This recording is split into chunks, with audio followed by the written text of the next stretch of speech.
I'm Jill Schlesinger, editor-at-large. And I'm Jack Otter, executive editor. In today's reality check, TARP will cost less than we thought. What should we do with the extra $200 billion?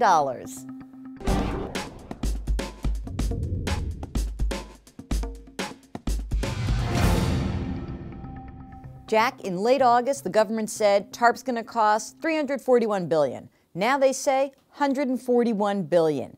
What should we do with that extra $200 billion? And let's not get all political. Let's not.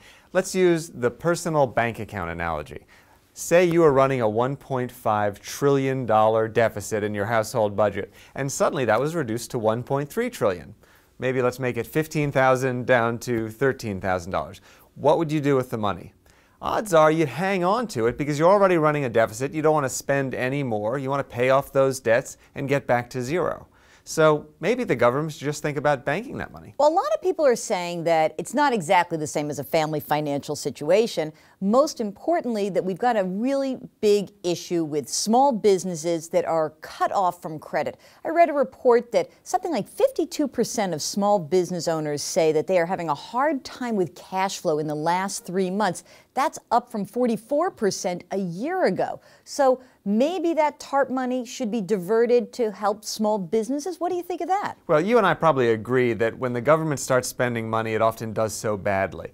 This could be a good idea, though, and one reason is because rather than just handing out the cash, maybe what the government could do is backstop private lenders as a way to get that financial credit flowing with the hope that, in fact, they'd get paid back, maybe even make a little bit of interest on the deal, as they did with some of the TARP money. This is about the only idea I can feel like I can embrace right now. I don't like the idea of throwing $200 billion out to job creation. We have not seen that the government is very good at doling out money and keeping track of what jobs are saved or lost. I understand that there are going to be some political cries because in 2010, if 10% unemployment looms, that's going to hurt a lot of Congress people. However, I think that we have to really take a sober analysis. $200 billion is real money.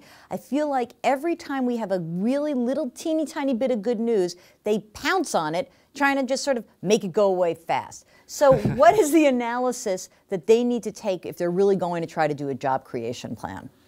Well, I don't think they want to take this analysis, but you and I would say it's 535 people who want to take that money back to their district and spend it in a way that'll help them get reelected.